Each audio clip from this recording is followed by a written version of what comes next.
she's a little sick. You guys know who Debbie Stone King is? Sorry, Dave, the photo. Okay. She's the photo. So I'm trying to get some cakes for this reunion.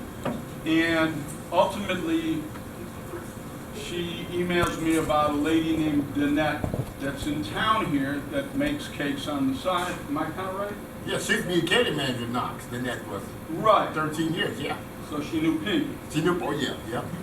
Okay, so I get Danette on the phone, and I say, hey, I'm putting together this reunion in Galesburg, blah, blah, blah. And she says, I know who you are. You don't have to tell me. You're part of that Ghetto crew. And I said, yeah, you can say that. She said, well, I am the Ghetto. my friend Dave was your bartender 10 years ago. Dave. Right? Yep. So I tell her what kind of cakes I want.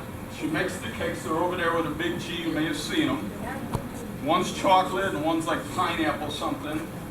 Hummingbird. So, hummingbird? Yeah. Okay, it's called a hummingbird cake. So, I'm talking to this Danette girl on the phone who I don't know. This is maybe 6 weeks ago. And I said, yeah, I used to go to Knox. And I said, I understand your last name is McKillop. So I said to her on the phone, I said, well, I played football with Dave McKillop. He was a couple years older than me. She said, that's my brother. I said, well, oh, really? She said, well, I probably saw you play. She said to me, because she said I used to go to the games at the Knox College to watch my older brother, Dave McKillop, who was class of 74, I guess. Am I getting this right? Yep. Yes. So I told her a little story about Dave You're there, buddy. that when he was a senior, as I recall, and I shared this with Kalo on the ride up here, and he said I vaguely remember. What I remember is it was the last game, senior year for Dave. I was a sophomore, but he was a senior. And he said to the coach, Kalo's favorite coach of all time, Al Riley. Go Al! Mine too. Yours too. Yes. And I guess Dave McKillop went up to Al Riley and said, put me in, I want to run the ball. So it was like the last game of his last season. They put him into fullback and handed off to him, and he gained a yard or two or whatever, you know. But she didn't know that story. Danette didn't know that story. I said, well, that's how I remember it. So anyway, it's kind of a lot of weird coincidences. So we got some cake later. I think it's Schaefer's birthday coming up. Woo! It falls on Halloween this year, coincidentally. I think it falls on Halloween every year. Coincidentally.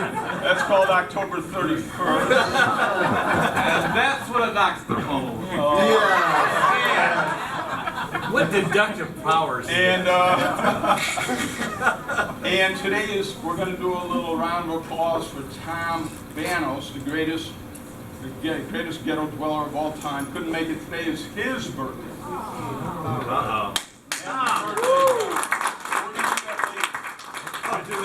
He's in Mexico. It's a preview for that. Shirt and hat. Thanks for coming. Thank you.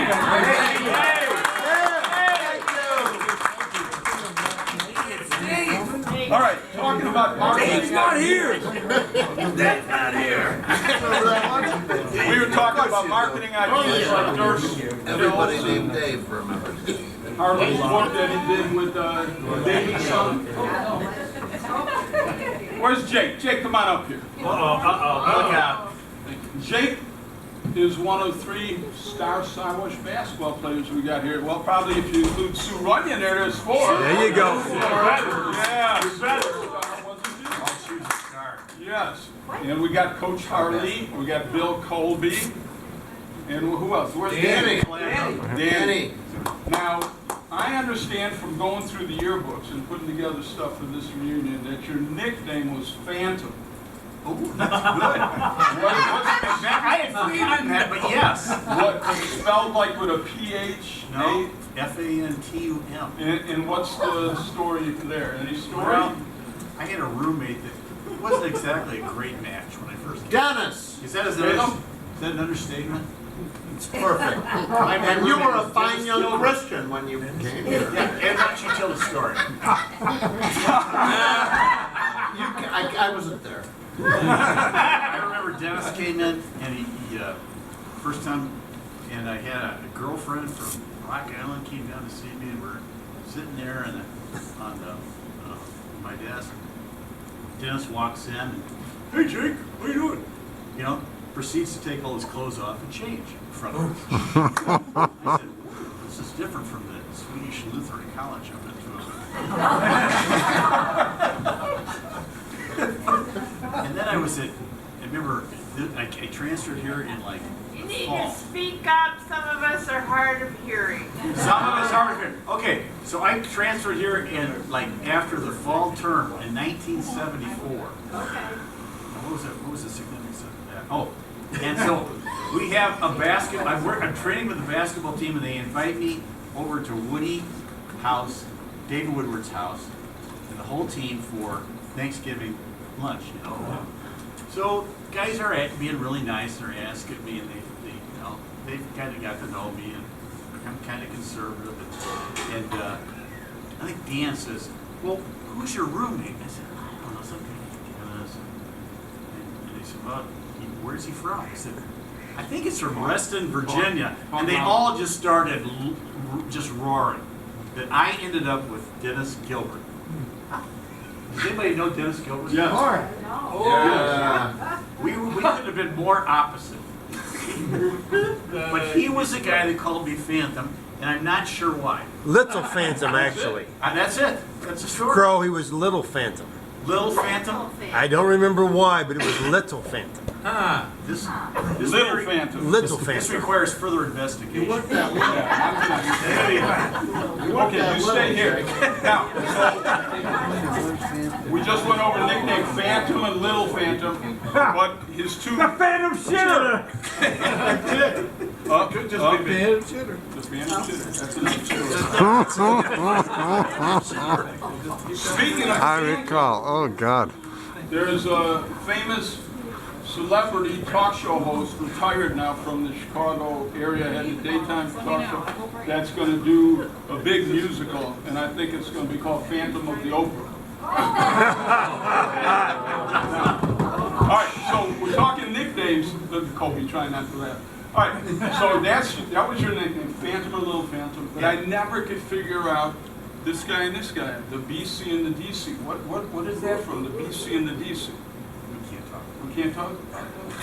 Okay. Now, years ago, he came up with a marketing idea. You can see we're talking about marketing idea. And it got ripped off. He got ripped off by this guy. Body by Jake. Body by Jake. Everybody remember this? Oh, yeah. Oh, yeah. Body by Jake. The entire collection on one DVD. Body by Jake. See those biceps. Yeah. But this Jake was working on an idea beforehand, and it got stolen from him. It was called Booty by Jake. He said, he was smart, he said, hey, a lot of people, especially women, they want to tighten their glutes, look better in their pants. I'm going to come out with the thing and just call it Booty by Jake. So I don't know if whatever happened with this idea, but How much do you want for that? we Sign stole us it. up over We got a bidding auction going, Crow. Booty by Jake is being bid on. Sarah wants to bid on it. Sarah, come on. We're gonna work out this. Probably tomorrow morning. Yeah. I'll let you figure out how to put this all back. Okay.